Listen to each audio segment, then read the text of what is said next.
High in the snow-laced Rockies, where winter holds court for half the year, Silas Grady tends to his father's legacy.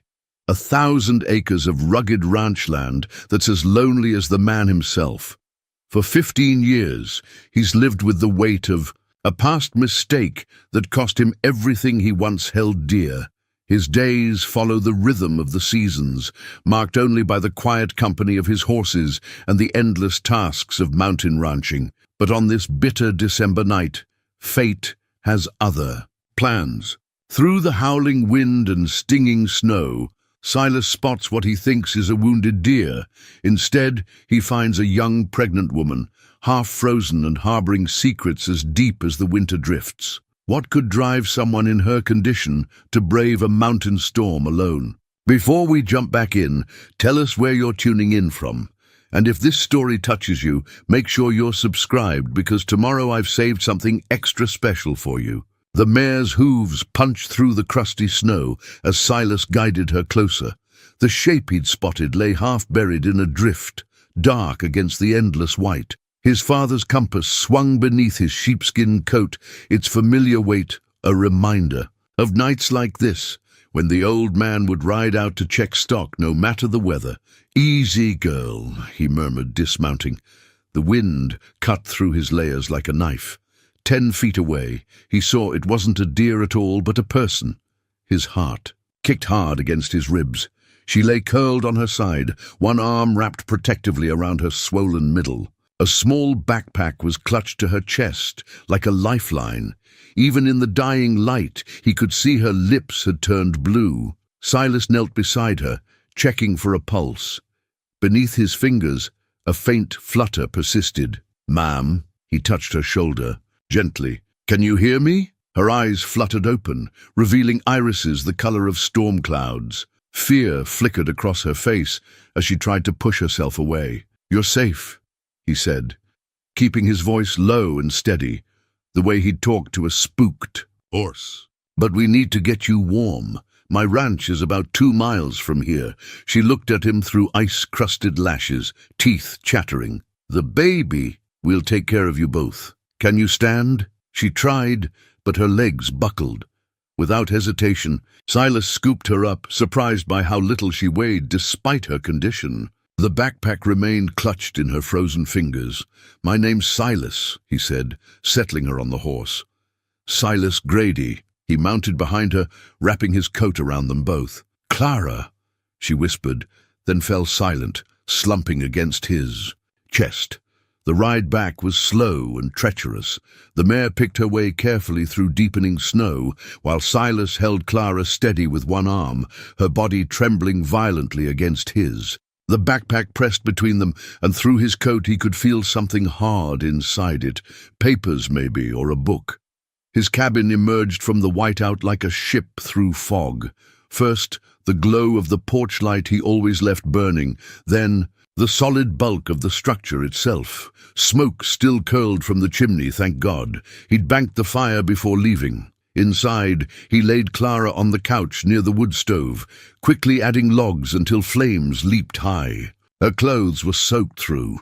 The medical knowledge from his EMT training during his brief stint in the army came back in fragments.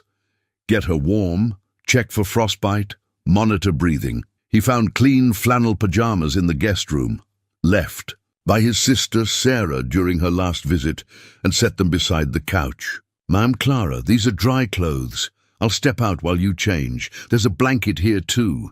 Her eyes opened again, clearer now. "Thank you." Her voice was barely above a whisper. In the kitchen, Silas put coffee on and found his mother's old ceramic hot water bottle in a cabinet. His mind raced with questions.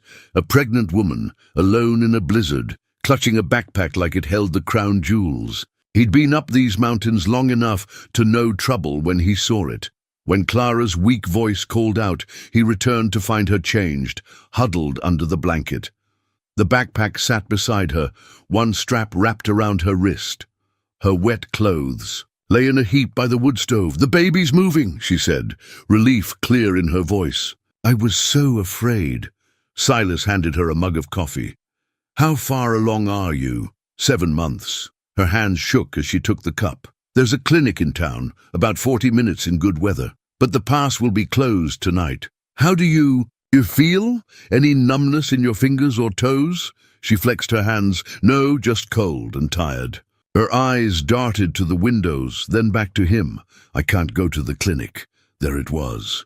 Silas nodded slowly, keeping his face neutral. Well, you're not going anywhere in this weather anyway. Get some rest. We'll figure things out in the morning. Relief softened her features, though wariness remained in her eyes. She settled deeper into the blanket, one hand resting on her belly, the other still touching the backpack. Silas added another log to the fire and retreated to his armchair, pretending to read while he watched her drift into exhausted sleep. Outside, the wind howled like a living thing, rattling the windows in their frames. But inside, the fire crackled steadily, and Clara's breathing had grown deep and regular. He knew he should call the sheriff, report finding her.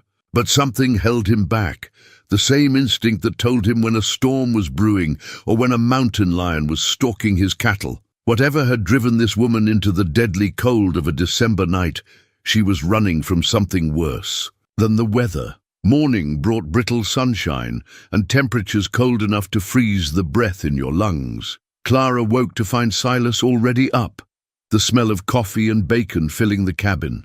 Her body ached, but the baby's movements were strong and regular, easing her worst fears.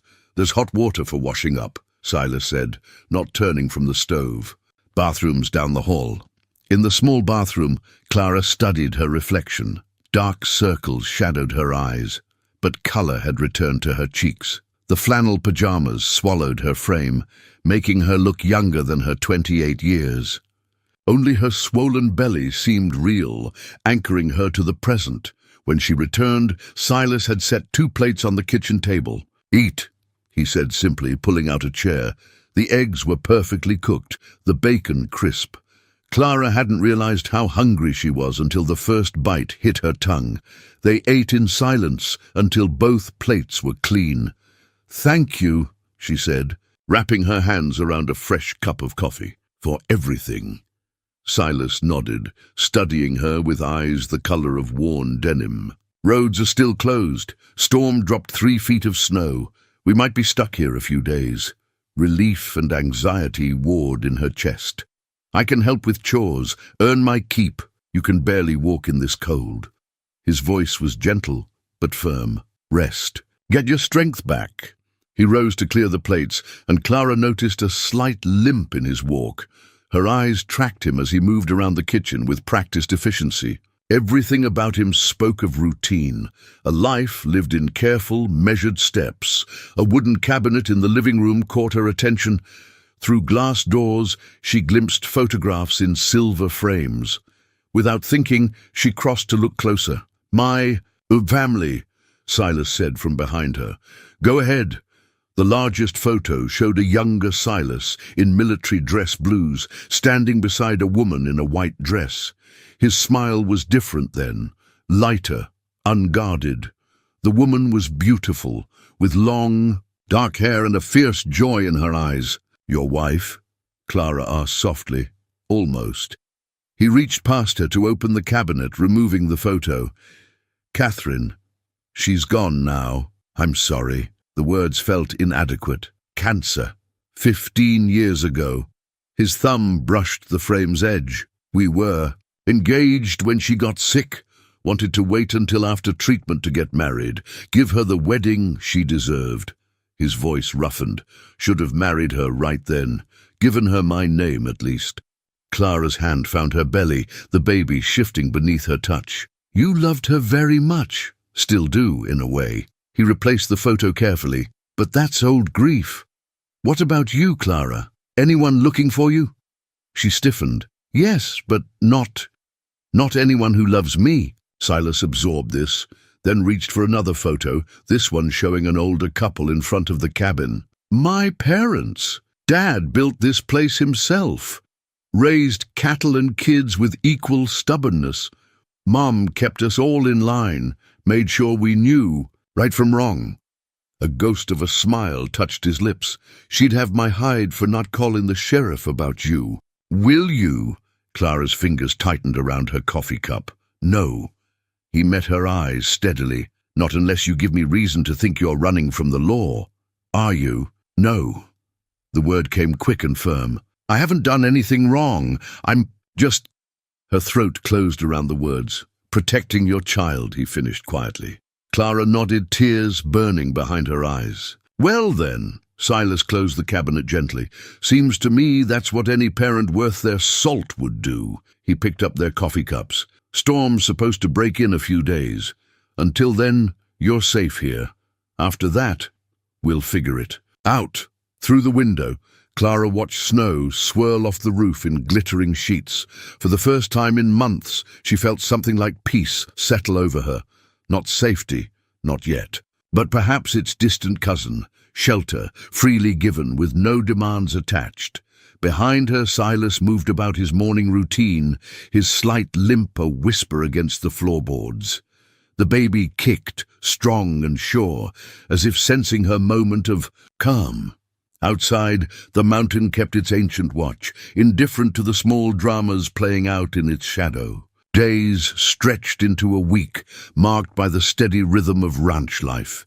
Each morning, Silas rose before dawn to tend the cattle in the lower pasture, returning with frost in his beard and stories of the day's work. Clara found herself watching. For his return, worry gnawing at her until she spotted his familiar figure through the snow.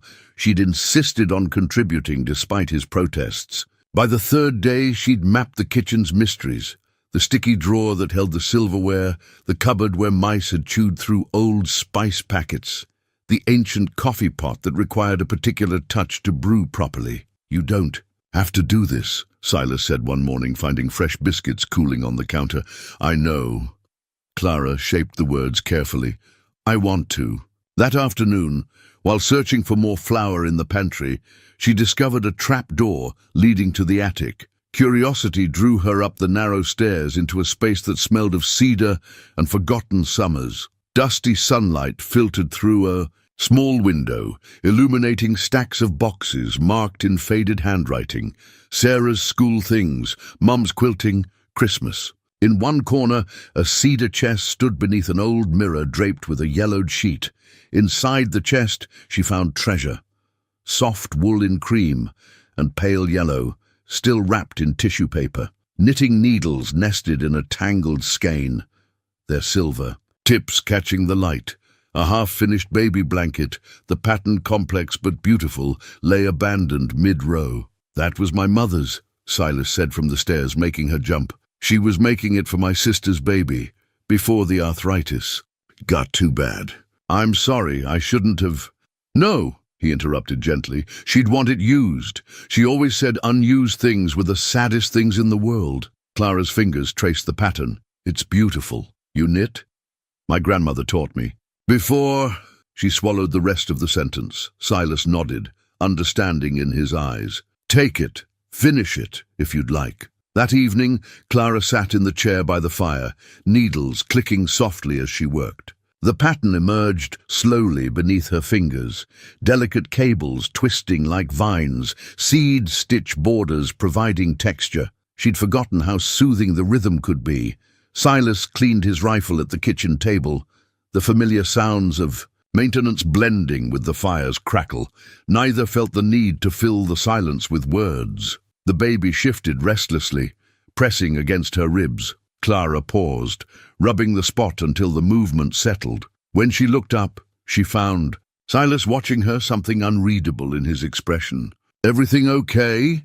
He asked. Yes, just active today. She hesitated, then added, Would you like to feel? Surprise flickered across his face. Carefully, he set down his cleaning cloth and crossed to her chair. Clara took his weathered hand, placing it where the baby kicked strongest. For a moment, nothing happened.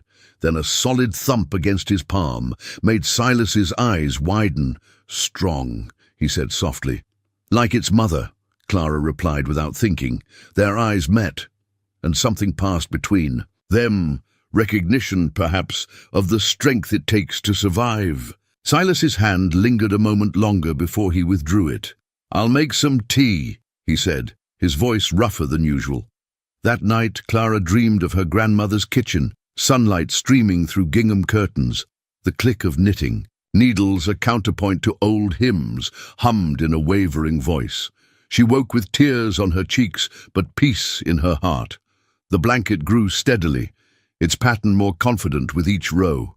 Clara worked on it during the long afternoon hours while Silas tended to the ranch. Sometimes she caught him watching her hands move, his expression distant, as if seeing someone else in her place. One morning, the thermometer read 15 below zero.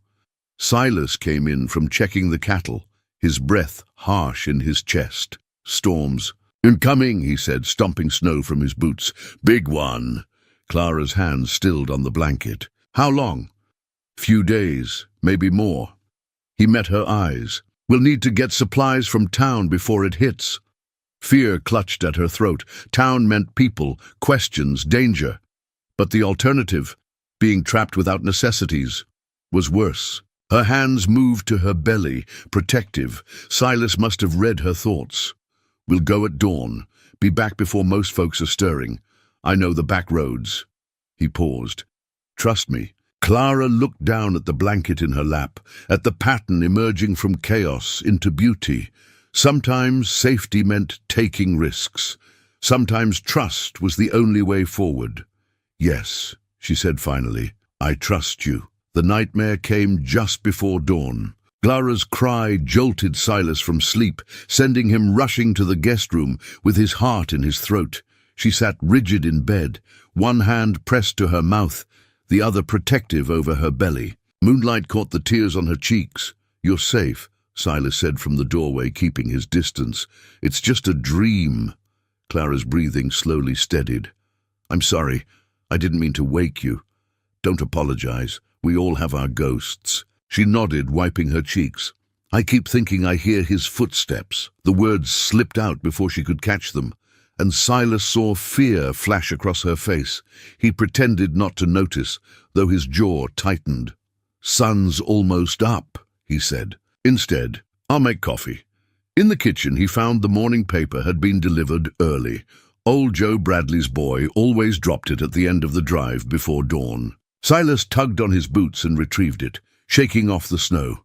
The business section carried a small headline that made his blood run cold. "Harrison family announces merger amid personal controversy." Below it, a photo showed a distinguished, older man with Clara's eyes, standing beside a younger man whose smile didn't reach his expression. Silas read quickly, pieces clicking into place. Clara Harrison, daughter of business mogul Edward Harrison, had vanished 3 months ago. Her husband of 2 years, James Preston, claimed she was receiving treatment for emotional instability. The article mentioned nothing about a pregnancy. The sound of Clara's footsteps made him fold the paper quickly, but not before she caught sight of the photo. All color drained from her face. "You saw. It wasn't a question. Doesn't change anything," Silas said firmly. Clara sank into a chair, hands trembling. "He'll never stop looking. James. He can't stand losing anything he considers his property." The way she said property told Silas everything he needed to know. His own hands curled into fists, an old rage stirring, the same helpless fury he'd felt watching Catherine waste away, while doctors spoke in careful euphemisms about managing expectations. "My father backs him completely," Clara continued, the words spilling out like poison from a wound. "The perfect merger, his company, James's family connections. They never even asked." Her voice broke. "Never asked what he was like behind closed doors. Never wanted to know." Silas set a cup of coffee in front of her, wishing he could offer more. "The baby? He doesn't know. I left before I started showing. If he knew," she shuddered. "A baby. Would tie me to him forever. He'd use it to control me, like he controls everything else." Outside, the wind picked up, rattling the windows. The storm was moving in faster than predicted. Silas's leg ached with the pressure change, an old injury from his army days throbbing in time with his pulse. "My Catherine," he said slowly. "She begged me to marry her when we found out about the cancer, but I was stubborn, wanted to wait until..." And she was better. Give her the wedding she deserved. His laugh held no humor, as if a fancy ceremony meant anything compared to time. By the end, she couldn't even sign her name to the papers. Clara reached across the table, her small hand covering his larger one. The simple touch anchored him to the present. "So when you say he'll never stop looking," Silas continued, "I believe you. But I also know something about regret, about living with choices that can't be unmade. You're not alone in this. I can't ask you to. You're not asking. I'm offering." He met her eyes steadily. "This ranch is as good as forgotten by the outside world. We can figure out the rest as it comes." Clara's other hand pressed against her belly as the baby shifted. Outside, the first heavy flakes of snow began to fall. The newspaper lay between them like a bridge between past and present, its harsh headlines softened by the morning light. "Thank you," she whispered, and in those two words Silas heard everything she couldn't say, about trust and fear, about hope and survival, about the fierce love of a mother for her unborn child. He turned his hand beneath hers, their fingers intertwining briefly before letting go. Sometimes the biggest decisions were made in the quietest moments, over cooling coffee and unspoken understanding. Dawn painted the snow pink as Silas's truck wound down the mountain road. Clara sat beside him, wrapped in Sarah's old coat, a borrowed scarf hiding most of her face. Her hands stayed busy, worrying the edge of her sleeve. "Wilson's General opens at 6, Silas said, downshifting for a curve. "May Wilson's run it 40 years, makes the best apple pie in 3 counties, minds her own business." Clara nodded, understanding his message. Safe people, quiet people. The town of Pine Creek emerged from the morning mist.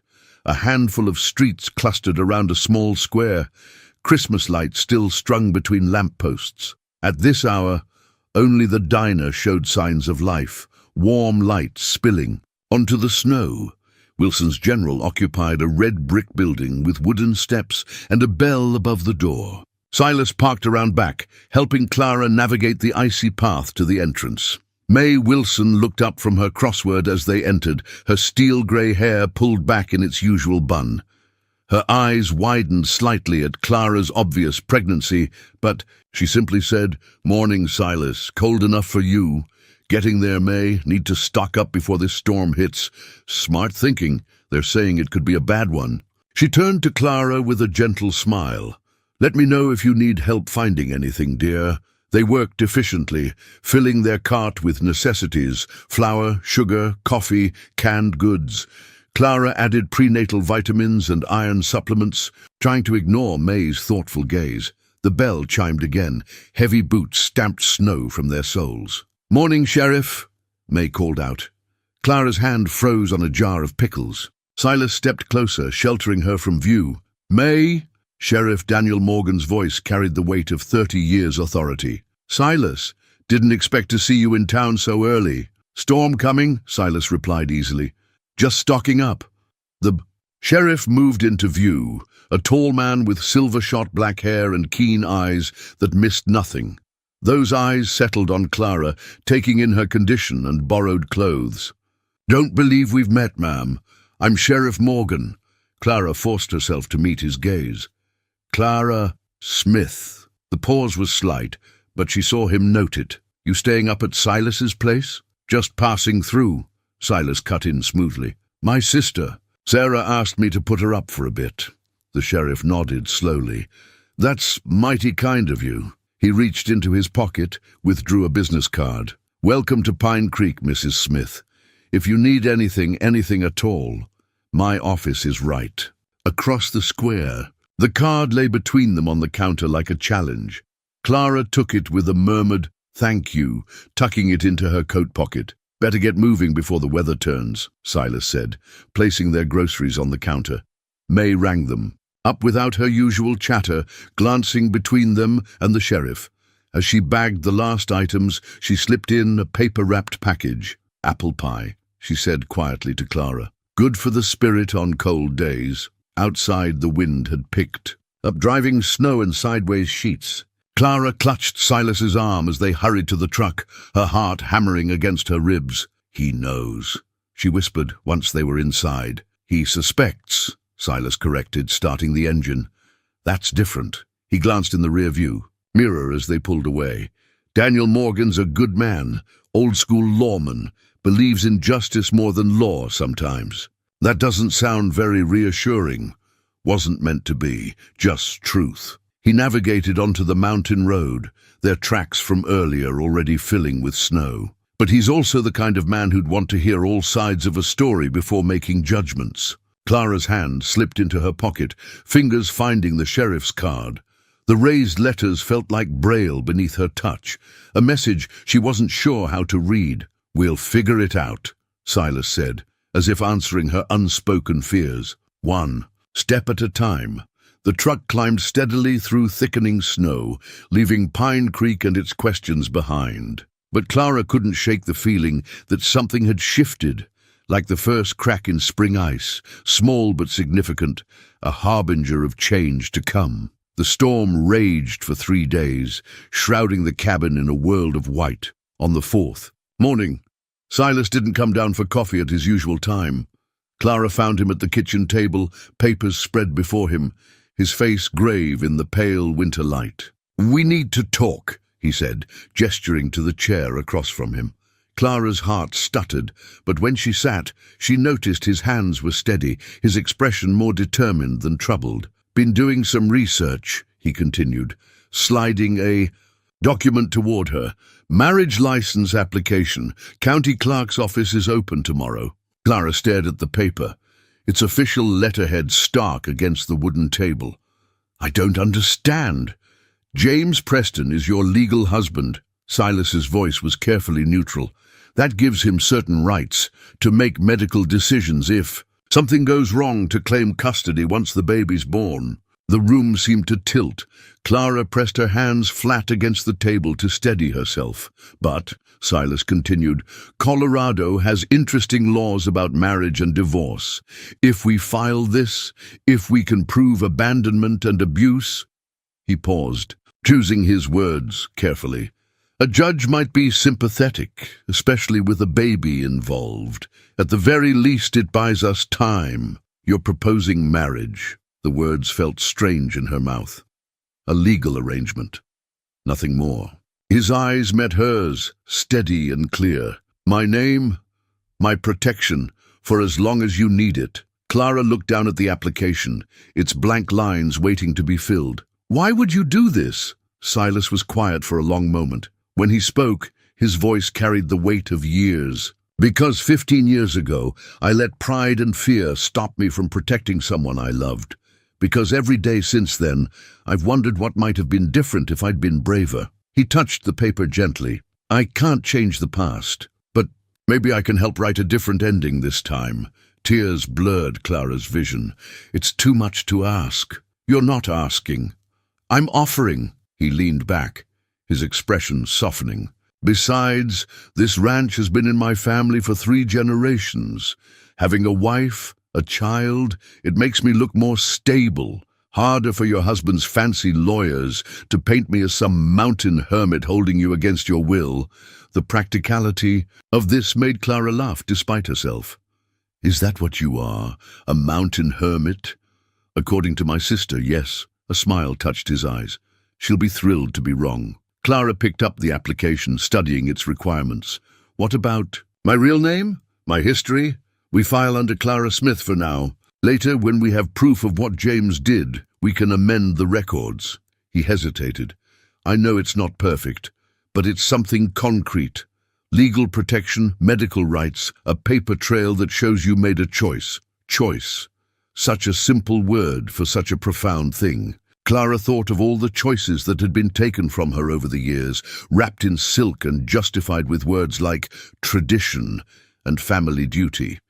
The baby kicked, a strong flutter under her ribs.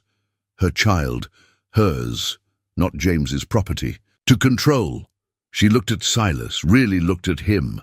The quiet strength in his shoulders, the gentle wisdom in his eyes, the way he offered protection without demanding submission in return. "If we do this," she said slowly, You understand. It's temporary that once the baby's born, once I can prove I understand. His voice was soft but firm. No strings, no expectations, just shelter until you can stand on your own feet. Clara reached for a pen, her hand trembling slightly. Then yes, I accept. Silas nodded, relief flickering across his features. He pulled out a chair and sat beside her, their shoulders nearly touching as they bent over the application. We'll need witnesses, he said. May Wilson, maybe, and Daniel Morgan. Clara's head snapped up. The sheriff? But better to have him on our side from the start. Trust me. Outside, the storm had finally broken. Sunlight sparkled on fresh snow, and somewhere in the distance a lone eagle cried out, wild and free and unafraid. Clara signed her temporary name on the dotted line, watching the ink dry. Such a small thing to carry so much weight. But then, the biggest changes often came disguised as simple choices, made over kitchen tables on ordinary mornings. Silas's hand covered hers briefly, warm and steady. No rings, no promises of forever. Just the quiet offering of shelter and the courage to accept it. The county courthouse stood sentinel in the morning light, its red brick walls dusted with fresh snow. Clara waited in Silas's truck while he spoke with Sheriff Morgan on the steps, their breath clouding in the frigid air. Through the windshield, she studied their body language. The sheriff's measured nods, Silas's quiet intensity. May Wilson arrived carrying a cardboard box that steamed in the cold. She rapped on the truck's window with mittened hands. Thought we might need sustenance, she said, when Clara opened the door. Nothing fancy, just coffee and cinnamon rolls. The simple kindness nearly undid Clara. Thank you. Now don't you worry about a thing. May's eyes were kind but shrewd. Some folks might gossip, but mountain folk know when to mind their own business. Besides, she added with a wink, I've been waiting 15 years for Silas Grady to show signs of life again. Inside, the courthouse hallway smelled of old wood and floor polish. Their footsteps echoed against marble as they climbed to the second floor. Clara's hands shook as she arranged Sarah's borrowed dress, grateful for its loose fit that mostly disguised her condition. Judge Martha Williamson, a contemporary of May's with silver hair and sharp eyes, read through their paperwork with careful attention. If she noticed anything odd about the timing or circumstances, she kept it to herself. Witnesses? She asked, looking up. Sheriff Morgan stepped forward, followed by May. Their signatures were steady and sure on the marriage license. 2 pillars of the community lending their weight to this quiet ceremony. Before we proceed, Silas said suddenly, there's something. He reached into his pocket, withdrew a small wooden box that showed signs of age and handling. Clara's breath caught as he opened it. Inside, a simple gold band nestled in faded. A velvet, my mother's, he said softly. Dad gave it to her right here in this courthouse 53 years ago. She left it to me before she passed. Said sometimes the simplest things carry the strongest magic. He met Clara's eyes. You don't have to. Yes, she whispered. I'll wear it. The ring slid onto her finger, warm from his pocket. It fit, as if it had been waiting for her. Judge Williamson cleared her throat gently. Shall we begin? The ceremony was brief, just the essential words and promises. But when Silas spoke his, I do, his voice carried a weight Clara hadn't expected. She found herself responding with equal gravity, understanding that even a marriage of convenience could hold its own kind of truth. By the power vested in me, Judge Williamson concluded, I now pronounce you husband and wife. There was no kiss. They hadn't discussed it, and neither moved to breach that unspoken boundary. Instead, Silas squeezed her hand gently, his mother's, ring a warm circle between their palms. May produced paper cups of coffee and shared out the cinnamon rolls. For a few minutes, they stood in a small circle of warmth and sweetness, almost like a real celebration. Take care of each other, Sheriff, Morgan said quietly as they prepared to leave. His eyes met Clara's. My door's always open, Mrs. Grady, day or night. The title startled her. Mrs. Grady, a new name, a new shelter. Outside, snow was falling again, fat, lazy flakes that danced in the morning light. Silas helped Clara into the truck, then walked around to the driver's side. Before he could start, the engine, she touched his arm. "Thank you," she said, "for the ring, for everything. I know this isn't... It's exactly what it needs to be." His voice was gentle but firm. No more, no less. But as they drove home, and when had the ranch become home? Clara caught him glancing at the ring on her finger, something unreadable in his expression. She found herself turning it with her thumb, feeling its smooth warmth, wondering about the woman who'd worn it before her. Had she known, somehow, that her ring would one day become a different kind of shelter? The mountain road unwound before them, familiar now in its twists and switchbacks. Clara watched the valley fall away below, the world shrinking to white peaks and endless sky. Somewhere behind them, a paper trail now proved her existence as Clara Grady. Somewhere ahead, James Preston was still searching for his wayward wife. But here, in this moment, there was only the quiet cab of the truck, the steady presence of the man beside her, and the small gold circle that bound them together in ways neither had quite expected. The ranch's office was little more than a corner of the living room, a sturdy desk beneath a window, walls lined with filing cabinets that had seen better days. Clara found Silas there one evening, frowning over leather-bound ledgers spread across the desk's scarred surface. "Something wrong?" she asked, setting a cup of coffee at his elbow. "Same thing that's always wrong." He rubbed his eyes. "Numbers. Don't want to balance. Never was much good at this part." Clara glanced at the books. Columns of figures marched across the pages in Silas's careful but uncertain hand. Her fingers itched to help, old instincts from years of watching her father's business empire grow. "May I?" she asked quietly. Silas looked up, surprise flickering across his features. Then understanding dawned. "Right. Business degree from Stanford. Sometimes I forget that I'm not just a runaway." Her smile held no bitterness. "Sometimes. I forget too." He pushed back from the desk, making room. "Show me what I'm doing wrong." Clara settled into the chair, instantly at home among the ledgers and receipts. "You're not doing anything wrong, but there are ways to make this more efficient." She pulled a fresh sheet of paper from the drawer. "See here? If we reorganize the categories..." Hours slipped by as Clara walked him through basic accounting principles, translating her corporate knowledge into ranch operations. Fuel costs, feed expenses, veterinary bills, all the thousand small expenditures that kept the ranch running slowly found their proper places. "We could digitize this," she suggested, then caught herself. "Sorry, I know that's not how..." "No, you're right." Silas had pulled up a chair beside her, their shoulders nearly touching as they bent over the books. "Sarah's been telling me the same thing for years, just never found the time to learn." Clara opened a new ledger. "I could set up a simple system, nothing fancy, just something to track everything more easily." She hesitated. "If you want, might as well put that degree to use." His voice was warm. "Ranch could use some modern thinking." They worked together easily, Clara's corporate experience blending with Silas's practical knowledge. She found herself relaxing into the familiar rhythm of numbers and projections, remembering how much she'd once loved this work, before James had dismissed her career as a cute hobby. "Look at this," she said, pointing to a pattern in the feed. "Costs. If we bulk order in August instead of monthly deliveries, could save enough to repair the north fence." Silas nodded appreciatively. "Never saw it that way before. Sometimes it takes fresh eyes." Clara shifted in her chair, the baby kicking as if in agreement. "Though I suppose I should thank James for something.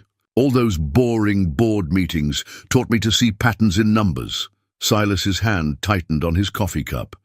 "He didn't deserve you, either of you." The simple statement, delivered without drama, wrapped around Clara's heart like a warm blanket. She blinked back sudden tears. "The ranch deserves better books too," she said, changing the subject. It's a good operation, Silas, solid, with some updated methods. Our operation, he corrected gently. For as long as you're here, this is your home too.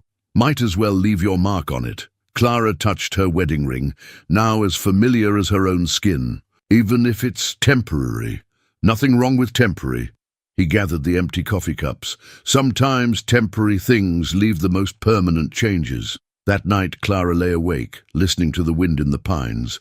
On her bedside table she'd stacked reference materials ordered from the county extension office, guides to ranch management, sustainable grazing practices, modern accounting methods. Her notebook was filled with ideas: solar panels for the barn, a website for direct beef sales, grant applications for water conservation. Temporary, she reminded herself. This was all temporary. The marriage, the ranch, this quiet life they were building. But as the baby stirred within her, Clara wondered if anything was truly temporary. Didn't every experience leave its mark, like water-shaping stone, slowly but irrevocably? In the room down the hall, she could hear Silas's steady movements as he prepared for bed. The familiar sounds brought a peace she hadn't expected. Not passion, not romance, but something equally precious: partnership, trust, the freedom to be useful. She turned on her side, one hand resting on her growing belly, the other tucked beneath her pillow where she'd stored the newest ranch ledger. Tomorrow, she'd start implementing her ideas. Tomorrow, she'd take another step toward whatever future was slowly taking shape. Around them, as gradual and inevitable as the changing seasons. The medical clinic in Pine Creek occupied a converted Victorian house, its gingerbread trim freshly painted despite the winter weather. Clara sat in Silas's truck, watching parents guide small children up the snow-dusted steps. Her hands kept returning to the small bump where her wedding ring met her rounded belly. "We don't have to do this," Silas said quietly. "Could drive to the bigger hospital in—" "No," Clara straightened her shoulders. "Dr. Sarah Chen has an excellent reputation, and we can't hide forever." Inside, the waiting room smelled of coffee and antiseptic. Young mothers glanced curiously at them, the quiet rancher everyone knew, and his new wife no one had met. Clara felt their gazes like physical touches as she filled out paperwork under her married name. "Mrs. Grady." The nurse's smile was professional, but warm. "We're ready for you." Silas started to remain seated, but Clara caught his hand. "Please," she whispered. Something in her voice must have reached him, because he nodded and rose to follow. Dr. Chen was younger than Clara expected, with kind eyes and an air of calm competence. "I understand you've had limited prenatal care," she said, reviewing Clara's intake forms. "Let's start with a thorough checkup, then do an ultrasound to see how everything's developing." The examination room was small but cheerful, with watercolor paintings of mountain wildflowers on the walls. Clara answered the doctor's questions as honestly as she could while skirting certain truths. Yes, she'd been taking prenatal vitamins. No bleeding or unusual pain. Family history, she hesitated. "Unknown." Silas stepped in smoothly. "Clara's adopted." Dr. Chen nodded without judgment. "And how are you feeling about the pregnancy? Any concerns?" Clara felt Silas's steady presence beside her like a shield. "Better now," she said softly. "Safer." The doctor's eyes flickered between them, noting something in their body language. "That's good to hear. Shall we take a look at your baby?" The ultrasound machine hummed to life. Clara held her breath as cold gel touched her skin. Beside her, Silas shifted slightly, his hand coming to rest near her shoulder on the examination table. At first, the screen showed only shadows and static. Then Dr. Chen adjusted something, and suddenly, "There we are," she said softly. "Good." Strong heartbeat. The sound filled the small room, quick, steady, alive. Clara's own heart seemed to sync with that rapid rhythm as the image resolved into a distinct profile. A tiny nose, a curved spine, hands curled near what was clearly a face. "Oh," she breathed, tears spilling down her cheeks. Silas's hand tightened. on the table's edge. When Clara glanced up at him, she saw his eyes were bright with moisture. "Would you like to know the gender?" Dr. Chen asked. Clara looked at Silas, who nodded almost imperceptibly. "Yes," she whispered. "Please, congratulations. You're having a little girl, a daughter." Clara's hand found Silas's, gripping hard. A fierce joy rose in her chest, followed immediately by fear. A daughter in this world, with James still searching? "She's measuring right on track," Dr. Chen continued, taking measurements. "Good amniotic fluid levels, strong heartbeat, excellent movement." She smiled. "Someone's going to be a handful. Look at those kicks." "Gets that from her mama," Silas said quietly, and Clara's heart turned over at the pride in his voice. Dr. Chen printed several copies of the ultrasound images, pointing out features, tiny fingers, the curve of a cheek, evidence of their daughter's perpetual motion. As Clara cleaned the gel from her skin, the doctor pulled up a chair. "Everything looks perfect medically," she said, "but I want you both to know that this clinic is a safe space. Whatever circumstances brought you here." She let the sentence hang delicately. "Thank you," Silas answered for them both. "We appreciate that." Outside, fat snowflakes had begun to fall again. Clara held the ultrasound images in her lap as Silas drove them home, one hand resting protectively over them. "A daughter," she said softly, testing the word. "She'll be free," Silas responded, his voice firm with promise. "Strong. Her own person." Clara studied his profile in the winter light, the quiet strength in his jaw, the gentle wisdom in his eyes. What would their daughter inherit from this man who'd given her his name and protection without hesitation? Not his blood, she reminded herself. This was temporary, a shelter in a storm. But watching Silas navigate the snowy roads with careful attention, she allowed herself to imagine a future where her daughter grew up knowing this kind of steady love. Not the possession James had called devotion, but this careful tending, this gentle guardianship, this respect for her wholeness as a person.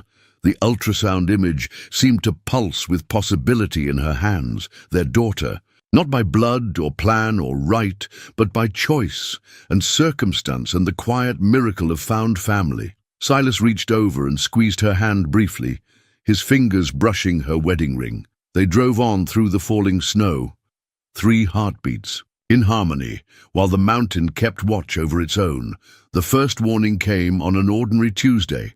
Clara was having lunch at the diner with May, a weekly ritual they'd established since the ultrasound appointment. Through the window, she watched. An unfamiliar black SUV cruise slowly passed, its tinted windows reflecting the winter sunlight. "Don't stare," May murmured, sliding a plate of pie between Clara and the window. "Been in town 3 days, asking questions at the post office, the bank." Clara's hands trembled as she picked up her fork. "What kind of questions?" "The usual. New residents, young pregnant women." May's voice stayed casual, but her eyes were sharp. "Lucy at the bank sent them to Wheeler's Junction, said we get a lot of through traffic headed that way. The SUV passed by again, slower this time." "Finish." "Your pie," May said quietly. "Then we'll go out the kitchen door. Joe's boy will run interference with their car if needed." Clara managed a few bites, tasting nothing. When they stood to leave, May's hand on her arm stopped her. "Wait." The older woman reached across the next table, picking up something Clara hadn't noticed. A cream-colored business card, placed precisely where Clara had been sitting. "Morton Investigative Services," May read, her mouth tightening. "Professional discretion guaranteed." She tucked the card into her pocket. "Let's get you home." The drive up to the ranch seemed endless. Clara kept checking the rearview mirror of May's ancient Subaru, though the road behind them remained empty. At the gate, May pulled over. "Call Silas," she said firmly. "He's checking fence lines in the north pasture. Then call Daniel. He needs to know they're making moves." Clara's fingers shook as she dialed. Silas answered on the first ring. "I'm heading back now," he said before she could speak. May already radioed, "Stay in the house, I'll be there in 20. She found him waiting when May pulled up, his rifle propped by the door. The sight should have frightened her. Instead, it steadied her racing heart. Inside, May made coffee while Silas and Clara sat at the kitchen table, the investigator's card between them like a snake that might strike. "They're getting closer," Clara whispered. "If they find out about the baby—" "They won't." Silas's voice was granite. "Daniel's already put out word to the county deputies. Any strangers asking questions get directed to Wheeler's Junction, or over to Millbrook. Small towns," May added, setting down coffee cups. "We protect our own." Clara's hand found her belly, feeling her daughter's restless movements. "I can't ask everyone to lie for me." "Not lying," May corrected. "Just being selective with the truth. Like when Martha Chen's boy got in trouble in Denver last year. Whole town knew where he was, but those federal marshals never did figure it out. A knock at the door made them all freeze. Then Sheriff Morgan's familiar voice called out, "Just me." He entered, stamping snow from his boots, face grim. "Got 3 more teams working the neighboring counties. Professional outfit. Morton's one of the big Denver firms. They're being careful, subtle, building a network of contacts." "Time to disappear?" Silas asked quietly. The sheriff shook his head. "Running now would only confirm their suspicions. Better to stay, let the community shield you. Small towns are good at keeping secrets." Clara studied the business card, its elegant typography and embossed logo. How many other women had seen this card appear in their lives like a harbinger of doom? How many had run, only to be found? "James won't stop," she said, her voice hollow. "The baby, he'll use her to control me forever." "No, he won't." Silas's hand covered hers, warm and calloused. "We've got something he doesn't." "What's that?" "Time." He squeezed her fingers gently. "Every day you're here is another day of legal residence. Another witness to our marriage, another piece of documentation. By the time that baby comes, you'll have roots so deep in this community, even his fancy lawyers won't be able to tear them up." The sheriff nodded. "Man like that, used to buying his way out of trouble, he won't understand how mountain folk think, won't expect an entire town to—" "Close ranks." "Speaking of," May added, "I'll talk to the church ladies. Time for a proper welcome for the new Mrs. Grady. Nothing throws off suspicion like a good old-fashioned baby shower." Clara looked around the kitchen at these people who'd become her defenders. May's fierce grandmother energy, the sheriff's quiet authority, Silas's unwavering strength. The investigator's card seemed to lose some of its power, becoming just paper and ink. Outside, snow began to fall again, erasing tracks, covering secrets. Clara rested one hand on her belly, the other still held in Silas's steady grip. Let them come with their cards and cameras and questions. Some things couldn't be tracked or bought or broken. Some things, like love and loyalty, ran deeper than blood. Clara found the documents while organizing the ranch office, a thick manila envelope that had slipped behind the filing cabinet. Inside, printouts of newspaper articles, court records, and financial statements told a story she'd never wanted Silas to know in full. Her hands trembled as she read the headlines. Harrison-Preston merger announced. Society wedding of the year. Preston Technologies acquisition raises antitrust concerns. James smiled from the photographs, always smiling, always perfect. Until the doors closed and the masks fell away.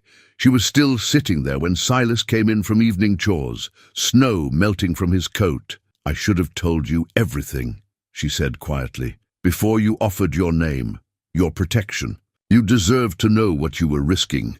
He pulled up a chair, close but not touching. "Tell me now." Clara spread the documents between them like a map of her past. The merger was worth billions. Preston Technologies needed Harrison Manufacturing's patents, and James needed my father's connections. The marriage was just another business transaction. She pulled out a contract, her father's bold signature at the bottom. They planned it all before James even met me. I was an asset to be transferred. Her laugh held no humor. The perfect corporate daughter, Stanford MBA, social connections, trained from birth to be presentable. The abuse, Silas asked softly, started small. Criticism. control.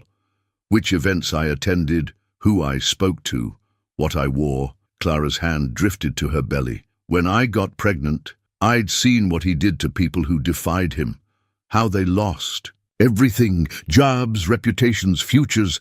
His lawyers could destroy anyone. She withdrew another document, a private investigator's report on a former Preston Technologies employee. The man's life had been systematically dismantled, his family driven to bankruptcy. James likes to break things, she whispered. But slowly, carefully, so no one sees the cracks until it's too late. When I told him about the baby, he smiled, said now I'd never leave, never take his child from him. He'd already planned which nurses would report to him, which doctors would be on his payroll. Silas's hands curled into fists, but his voice stayed. Gentle. What happened the night you ran? I found out he'd started a trust fund for the baby. The terms, Clara's voice cracked. He would have complete control until she turned 30. Education, medical care, everything, all requiring his approval. He'd own her entire future before she was even born. She pulled out the trust document, James's signature elegant at the bottom. I took what cash I could from my personal account, grabbed my passport and ran, kept moving, using cash only, staying at small motels. When the money ran low, I started working my way north, taking temporary jobs, sleeping in shelters, until the storm brought you here. Clara touched her wedding ring, Silas's mother's ring, given freely, asking nothing in return. I should have told you all of this, should have warned you what kind of man you were standing against. Look at me, Silas said quietly. When she raised her eyes, his gaze was steady. My father used to say there are two kinds of strength in this world. There's the kind that breaks things. That's easy. Then there's the kind that protects, nurtures, helps things grow. That's the harder path. He gathered the documents carefully, stacking them with purpose. James Preston knows the first kind. He's good at it, but he doesn't understand the second kind, the strength it took for you to leave, to protect your child, to build something new from nothing. He'll come himself. Eventually, Clara warned, when the investigators fail, let him. Silas's voice was steel wrapped in velvet. Let him come to my ranch, my community, and try to break what we've built. Some things don't break, Clara. Some things only grow stronger under pressure. She looked at him then, really looked at the quiet rancher who'd given her shelter without question, who'd offered his name and protection with no thought of reward. In his face, she saw not just strength, but understanding, not just protection, but partnership. I'm not sorry, she said suddenly, about not telling you everything before, because you might have made a different choice, and then... Her hand found her belly, feeling their daughter's movements. Then we wouldn't have this, whatever this is. Silas covered her hand with his own, their fingers intertwining over where their daughter kicked. Not their child by blood, or law, or... Right, but theirs by choice and circumstance and the fierce love of found family. No, he said softly. I wouldn't have chosen differently. Some choices are made in the heart before the head even knows it's deciding. Outside, the winter wind sang through the pines, a wild and ancient lullaby.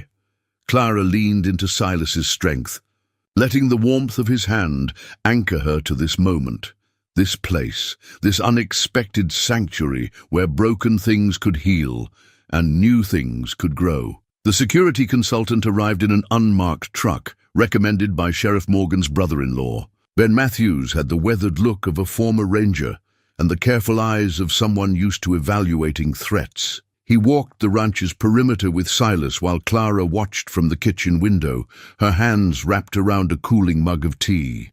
Good sight lines, she heard Ben say. Natural bottlenecks here and here. Anyone trying to approach unseen would have to know these mountains better than you do. Silas nodded, pointing toward the ridgeline. Previous owner, my great-uncle, was... paranoid about government surveillance. Installed cameras up there years ago. Infrastructure's still good, just needs updating. Smart man. Ben made notes on a tablet. Modern cameras, motion sensors, cellular backup in case they try to cut the landline, everything feeding to your phones in the sheriff's office. Clara stepped onto the porch as they approached the house. The baby stirred restlessly, as if sensing her anxiety. "Mrs. Grady." Ben's voice was professionally gentle. "Could you walk us through your daily routine? Knowing your patterns will help us identify vulnerable points." She described her days: the morning coffee with Silas, weekly lunches with May, doctor's appointments with Sarah Chen. Each normal activity now viewed through the lens of potential threat. "Good awareness," Ben approved, "but we'll vary those. Patterns, different routes, unexpected timing, make it harder for anyone watching to predict your movements." Inside, he surveyed the house's entry points while explaining the system he proposed. Cameras here and here, motion sensors on all windows, panic buttons in the bedroom and kitchen, direct line to law enforcement. Clara watched Silas examine the security plans, his face grave. This wasn't the life he'd signed up for when he'd offered her shelter. "I'm sorry," she said later, after Ben left with a signed contract. "This is changing everything about your home." Silas looked up from where he was installing the first camera. "Home's already changed." His voice was quiet but firm. "For the better." She followed his gaze around the kitchen, her recipe box next to his mother's, the baby's ultrasound image on the refrigerator, her accounting books neat on the counter. Small signs of their intertwined lives. Besides, he continued, testing the camera's angle, ranch needed updating anyway. Sarah's been after me for years to modernize security. The next few days brought a steady stream of installations and modifications. Clara learned new terms: motion zones, cellular backup, encrypted communications. Each addition felt like both protection and confession. Yes, the danger was real. Yes, James would come. But there was strength in preparation. She watched Silas work with Ben, noting how their plans accounted not just for defense, but for daily life. The security system wasn't meant to imprison them, but to give them space to live freely. "Testing the perimeter alert," Ben called out one afternoon. Clara's phone buzzed with a notification showing clear images of the front gate. She could see May's car approaching, bringing supplies for the baby shower she insisted on hosting. "Working perfectly," Silas confirmed, watching the same feed on his own phone. His hand brushed Clara's shoulder, gentle but sure. "You okay with all this?" She covered his hand with hers. "I used to have security cameras everywhere in Denver. In the house, the office, even the car. But those weren't for protection, they were for monitoring. Control."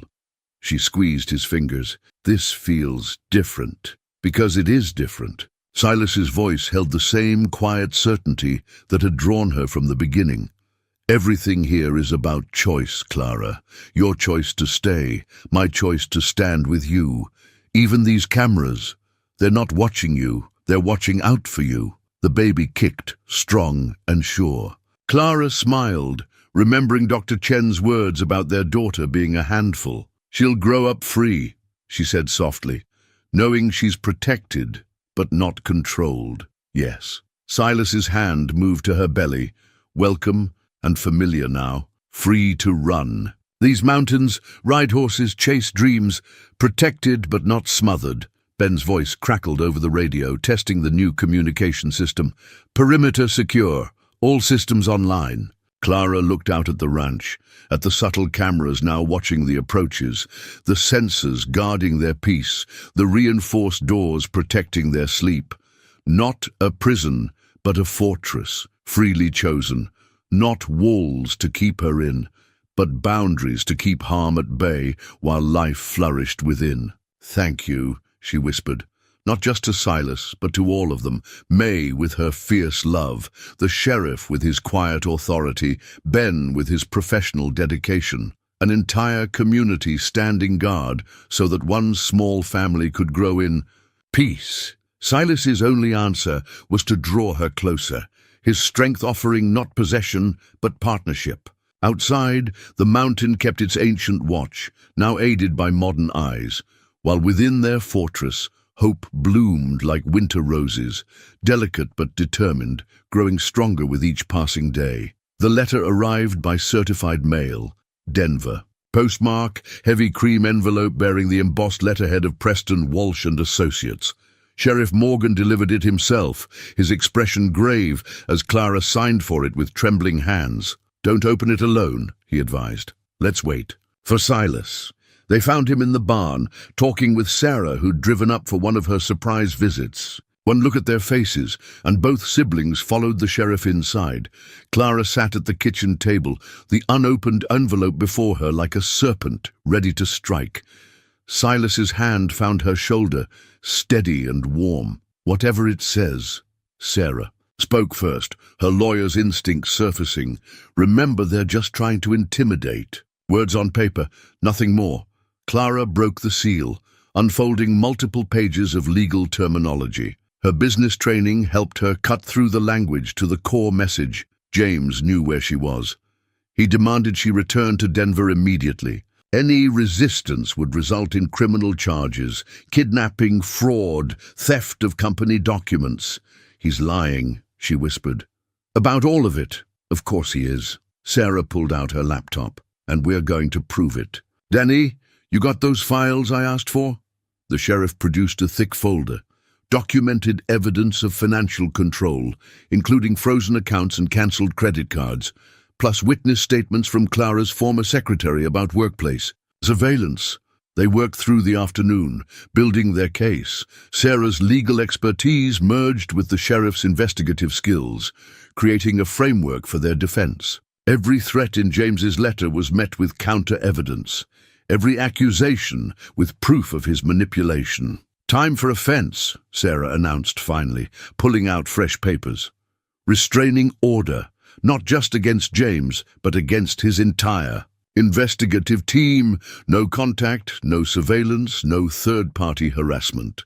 Clara stared at the document, simple words that dared to deny James Preston what he wanted. "Will it work?" "It'll buy us time." Sarah's voice held the same quiet strength as her brother's. "And time is what we need.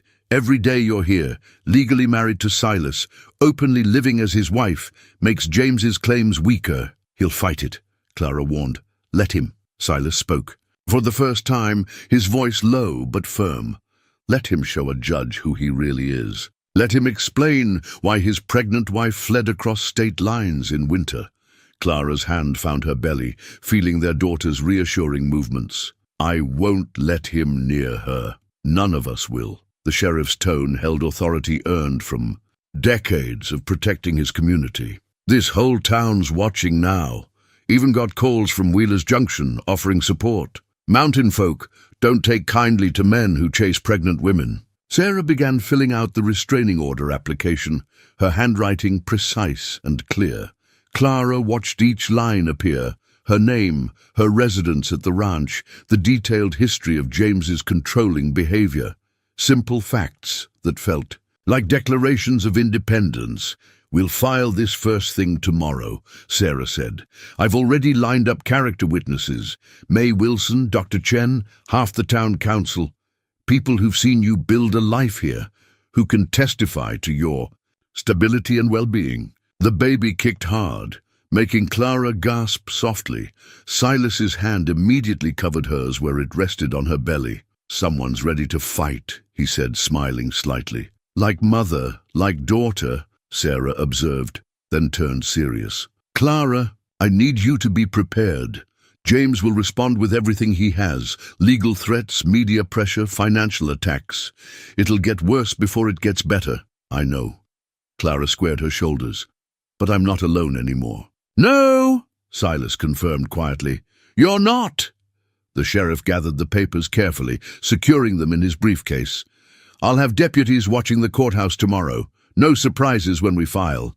After he and Sarah left, Clara stood at the kitchen window, watching the winter sun set behind the mountains. The restraining order application felt like a pebble thrown at a giant.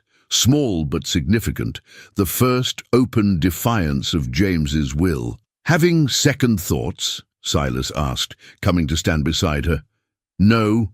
She turned to face him. "For the first Time. I'm not running, not hiding. I'm standing my ground, our ground. His eyes held hers, full of something that made her heart turn over. Forever's a long time to stand alone. I'm not alone. Clara touched her wedding ring, no longer just a shield but a symbol of something deeper. Unless you're having second thoughts. No, his voice was soft but absolute. No second thoughts, no regrets. No matter what comes. Outside, the security cameras kept their vigilant watch, while inside, the restraining order waited to be filed, paper armor against James's golden weapons. But standing there in the gathering dusk, Clara felt truly protected for the first time. Since she'd fled Denver, let James come with his lawyers and threats. Let him rage against the walls they'd built, legal documents and security systems, small-town loyalty and mountain determination. Some things couldn't be bought or bullied or broken. Some things, like love and courage and truth, only grew stronger under pressure. The first pain hit while Clara was reviewing their birth plan with Dr. Chen. The carefully typed document lay between them, detailing every preference and contingency. Approved medical interventions, emergency contacts, legal protections against unauthorized visitors. Remember, Dr. Chen was saying, if anything changes, we can always... She stopped, noting Clara's sudden stillness. What is it? Just pressure. Clara pressed a hand to her side. It's too early. 4 weeks until... Another wave of discomfort cut her words short. Dr. Chen's professional calm shifted into focused alertness. Let's take a look. The examination room felt too bright, too sterile. Clara lay back, trying to breathe through her rising fear. She was only 36 weeks. Too soon, too dangerous. You're having contractions, Dr. Chen confirmed quietly, and your blood pressure is higher than I'd like. No. Clara clutched the birth plan like a talisman. We're not ready. The restraining order hearing is next week. If James finds out... Right. Now my only concern is you and this baby. Dr. Chen's voice was gentle but firm. I'm admitting you to County General. They have the best NICU in the region. But that's in Denver. Panic clawed at Clara's throat. We can't. Already called Silas, the nurse said from the doorway. He's on his way. The next contraction gripped harder. Clara tried to focus on the birth plan's neat typeface, its carefully considered details. They'd thought of everything except this. Silas arrived as they were preparing for transfer, snow still clinging to his coat. One look at his face told Clara he'd broken every speed limit getting there. Sarah's meeting us at County General, he said, taking her hand. Sheriff's arranged an escort. May's activated the phone tree. We'll have friends watching every entrance. Clara squeezed his fingers as another contraction hit. James has people at that hospital. His lawyers can't override medical necessity. Dr. Chen's tone brooked no argument. And your birth plan gives Silas full authority to make medical decisions. We've filed copies with hospital administration and security. The ambulance ride was a blur of motion and monitoring equipment. Silas never let go of her hand, his thumb brushing over her wedding ring in a steady rhythm. Tell me a story, Clara whispered between contractions. Distract me. When I was young, he began, voice low and soothing. My father taught me how to track wolves in winter, said you had to learn to read the snow, understand the way they think. One day we found a female, injured, separated from her pack. Clara let his words wash over her, a shelter against fear and pain. He told her about splinting the wolf's leg, earning its trust, watching it heal and eventually return to its family stronger than before. You always know the right story, she murmured. His smile held worry but also certainty, like recognizes like. County General rose before them, a glass and steel mountain so different from their beloved ranch. Clara's heart raced as they wheeled her inside, but everywhere she looked, she saw familiar faces. May Wilson in the lobby, pretending to read. A magazine. 2 of the sheriff's deputies chatting with security guards. Sarah striding toward them in full legal armor, briefcase in hand. Room secure, she reported. I've filed emergency amendments to the restraining order, hospital administrations. Been briefed. No one gets in without clearing through us first. They settled Clara in a private room with a view of the mountains, distant but reassuring. Dr. Chen consulted with the hospital staff while machines tracked every heartbeat, every contraction. Blood pressure's still climbing, she heard someone say. Preeclampsia indicators. Need to consider. Clara clutched the birth plan, its pages crumpled now from her grip. Silas gently took it from her hands, smoothing it on the bedside table. Plans change, he said softly, but the important things don't. You're not alone. She's not alone. Whatever comes, we face it together. Through the window, Clara watched the sunset behind familiar peaks. Somewhere out there was their ranch, their fortress, the life they'd begun building. Somewhere in this very hospital, James might already know she was here. But here was Silas, solid as the mountains themselves. Here was Sarah, fierce in her protection. Here was May, keeping watch like a mother wolf. Here was their daughter, coming too soon, but already fighting, already proving herself as strong and determined as the family that waited to welcome her. Another contraction rose like a wave. Clara breathed through it, holding on to Silas's strength, letting everything else fall away. Some battles couldn't be planned for. Some moments could only be lived through, one breath at a time, trusting in the bonds that held when everything else fell away. The birth certificate lay blank on the bedside table, waiting. Through a haze of exhaustion, Clara watched Silas study it in the pre-dawn light, his fingers tracing the empty spaces where their daughter's name would go. 36 hours of labor had brought them here. Their daughter, tiny but fierce, slept in the NICU down the hall, breathing on her own, fighting with every tiny breath, just like her mama. The nurses kept saying, "Catherine," Clara whispered, her voice rough from hours of labor. Silas's head snapped up. "For her middle name, if you want." His eyes filled with tears he didn't try to hide. "You don't have to." "I want to." Clara reached for his hand. "She showed me the way to you. Seems right she should be part of. Our daughter's name." Before he could respond, Sarah burst into the room, her lawyer's composure cracking. "He's here, James." Hospital security spotted him in the lobby. Clara's heart monitor spiked. Silas moved instantly between her and the door, while Sarah pulled out her phone. "Daniel's already on his way up with hospital security," she reported. "We've got people at every elevator and stairwell. He's not getting anywhere near this floor." But James Preston had never played by other people's rules. Within minutes, they heard his voice in the hallway, smooth, reasonable, professionally concerned. "My wife," he was saying. "My child. Surely you understand, Mr. Preston." Sheriff Morgan's familiar drawl carried clearly through the door. "This is a restricted floor. You're in violation of an active restraining order. A temporary order based on lies. I have documentation." "So do we." Sarah stepped into the hallway, pulling the door firmly shut behind her. Through the walls, Clara heard the rustle of papers, the murmur of legal terminology. Silas took her hand, his warmth anchoring her to the present. "Breathe," he reminded her softly. "Just breathe." The confrontation outside continued, voices rising and falling.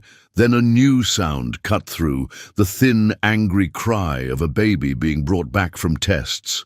Their daughter announcing her presence. To all, dead silence fell. Clara could picture James on the other side of that door, processing what he'd just heard. The cry came again, stronger this time. "That's my child." His voice cracked with something like awe or possession. "No." Clara surprised herself by calling out, her voice carrying clearly through the door. "She's not." Silence again. Then footsteps. James. Pushing past someone, the door handle turning, but Silas was there, filling the doorway with quiet strength. Sheriff Morgan and 2 deputies flanked him, while Sarah held up the restraining order like a shield. "Hello, James." Clara made herself. Meet his eyes. Those beautiful cold eyes that had once ruled her world. He looked exactly the same, perfectly groomed even at this early hour, but he seemed smaller somehow, less terrifying. "Clara, darling." His smile was razor-sharp. "What are you doing? This little rebellion has gone far enough. Come home. We can work this out. I am home." She touched her wedding ring. "I have been since the night I found my way to these mountains." James's smile hardened. "That ring isn't real. This marriage isn't real. When the courts hear, the courts will hear everything," Sarah cut in. "Every detail, every witness, every piece of evidence. How long do you think your shareholders will stick around for that kind of publicity?" Something flickered in James's expression. Calculation, maybe, or the first hint of doubt. The baby's cry came again, and Clara felt strength flood through her. "She's not your property, James. She never was, and neither am I. Mr. Preston," Sheriff Morgan's voice was deceptively gentle, "I suggest you leave now while you still have a choice in the matter." For a long moment, James stood frozen. Clara saw the exact instant he realized he'd lost, not just this battle, but everything. His perfect world of control and ownership had cracked, and through that crack, freedom had bloomed.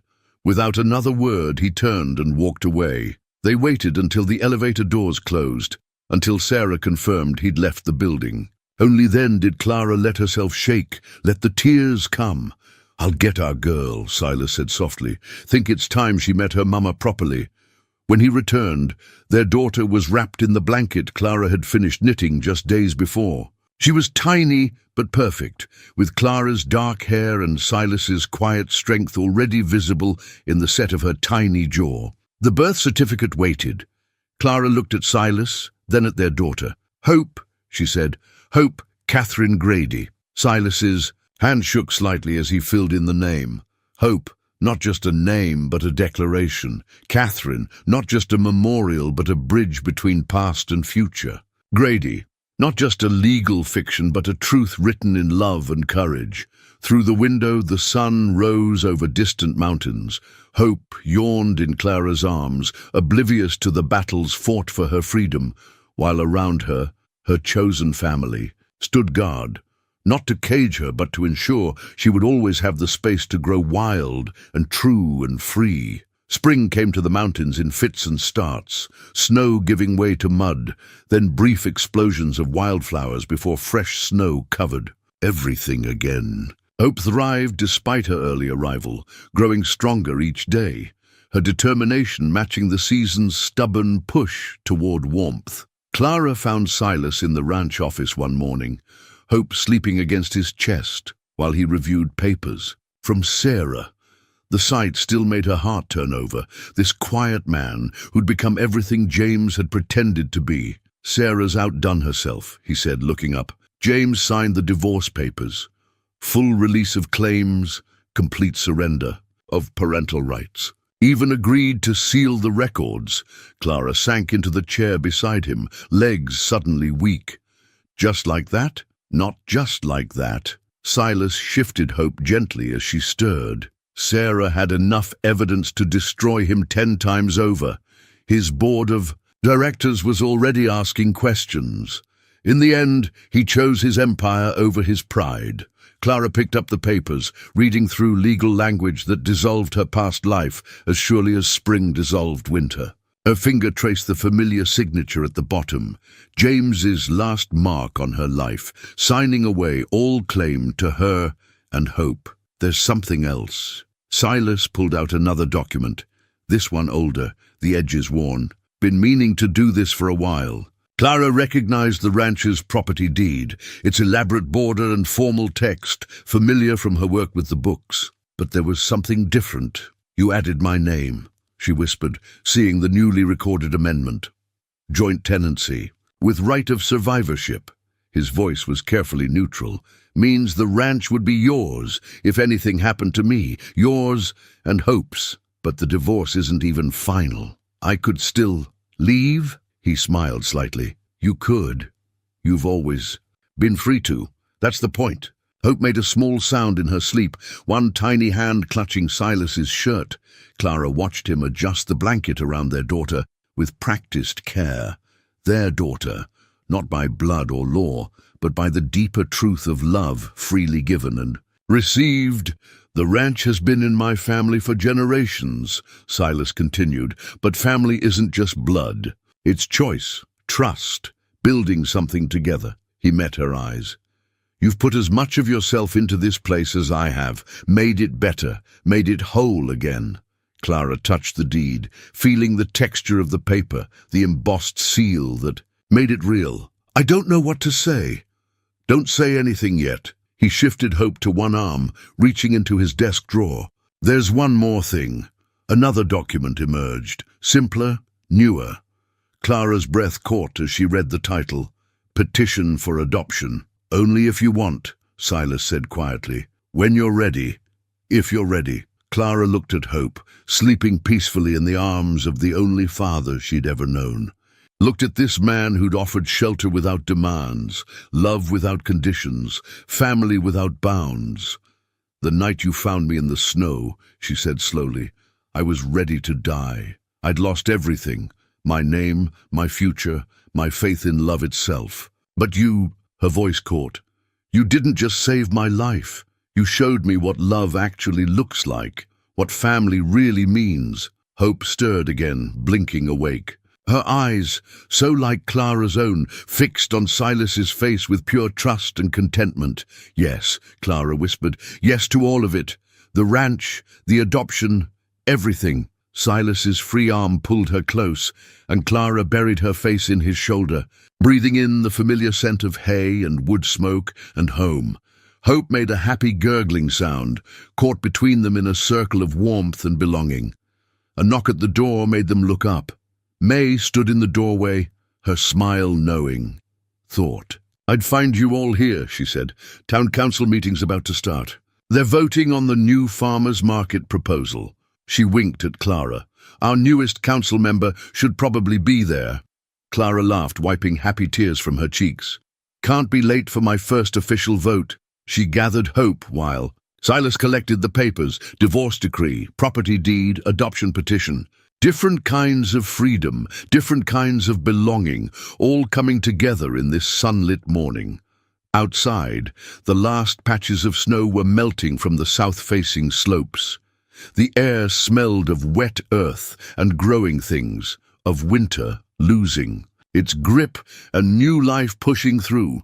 I'll drop these by Sarah's office on my way to check the herds, Silas said, touching Hope's downy head. Meet you in town? Clara kissed him, a gesture that had become as natural as breathing. We'll be there. She watched him drive away, hope warm against her chest, the mountains rising eternal behind them. Somewhere in Denver, James Preston was, waking to another day of power and control, of wealth without warmth. Let him keep his empire of glass and steel. Here on this rocky soil, she and Silas had built something far more precious, a home where love grew wild and true, where family meant more than blood, where hope wasn't just a name, but a promise kept. Through winter into spring. 1 year to the day after Clara had collapsed in the snow, the photographer from Pine Creek set up her equipment in front of the ranch house. The morning light painted the mountains gold, and fresh snow blanketed the ground like nature's own portrait backdrop. Perfect timing, May declared, adjusting Hope's tiny wool sweater, her own creation, matching the one she'd knitted for Clara. First snow of winter, just like the night you came to us. Hope, now walking with determined wobbles, clutched her mother's hand and reached for Silas with the other. At 11 months, she was the darling of the entire community, her laugh as bright as summer bells, her spirit as free as the winter wind that had brought her family together. Almost ready, Sarah called from the porch, where she was arranging the final details. The whole thing had been her idea, a proper family portrait to hang alongside the generations of Grady's on the living room wall. Just need the light to shift a bit more. Clara watched her daughter toddle between them, marveling at how much could change in a year. The ranch had flourished under their combined care. Her farmers' market initiative had brought new life to Pine Creek's economy. Silas's quiet strength had never wavered, growing only deeper as they built their life together. Found something, he said now, pulling an envelope from his coat pocket. Was going through old papers in the attic. Inside was a photograph Clara had never seen a much younger Silas in his army uniform, standing beside Catherine. They were laughing at something off-camera, their joy palpable even across the years. She would have loved all this, Silas said softly, especially Hope. She always wanted a house full of children's laughter. Clara squeezed his hand. She led you to us, led me here, that night in the storm. Ready when you are, the photographer called. They gathered on the porch steps, Clara seated with Hope in her lap, Silas standing behind them, one hand resting on Clara's shoulder. The touch was gentle but sure, grounding them both in the present moment. Perfect, the photographer said. Now just wait. May hurried forward with something in her hands. Nearly forgot. Found this in my attic. It was a silver frame, clearly. Antique, its pattern of mountain laurel leaves matching the ones that grew wild on the ranch's southern slope. Been in Pine Creek longer than I have, May explained. Seemed right it should hold your first family portrait. Clara blinked back, tears as Silas took the frame, his own eyes suspiciously bright. Here was their community's blessing made tangible, their story already becoming part of the mountain's longer tale. The photographer adjusted her settings one last time. Hope reached up for Silas, who swung her onto his hip with practiced ease. Clara stood beside them, feeling the warmth of their bodies against the winter morning. Perfect, the photographer said again. Now just look at each other, pretend I'm not here. It was the easiest thing in the world. Clara found herself lost in Silas's eyes, in Hope's delighted giggle, in the absolute rightness of this moment. The camera clicked, capturing what no legal document ever could. The miracle of 3 hearts beating as one, a family forged in love's deeper truth. Later, after May had gone home and Sarah had left for court, they gathered in the living room. The portrait, already printed and framed, hung in its place of honor, the newest chapter in the ranch's ongoing story. Look, sweet girl, Clara whispered to Hope. That's us. That's our family. Hope reached out to touch the frame, her fingers finding the carved leaves. Home, she said clearly, one of her first words and still her favorite. Yes, Silas agreed, drawing them both close. Home. Clara leaned into his embrace, watching the winter light play across the photograph. There they were, caught in silver. And Shadow, the man who'd offered shelter without strings, the woman who'd found strength in starting over, the child who'd brought them together. Behind them, the mountains rose eternal, while before them stretched all the promise of tomorrow. Through the window, she could see fresh snow beginning to fall. 1 year ago, that same snow had nearly claimed her life. Now it felt like a blessing, a reminder that even the coldest nights could lead to the warmest dawns. I love you, she said simply, the words falling as naturally as the snow outside. Both of you. All of this. Silas's arms tightened around her. Hope snuggled closer.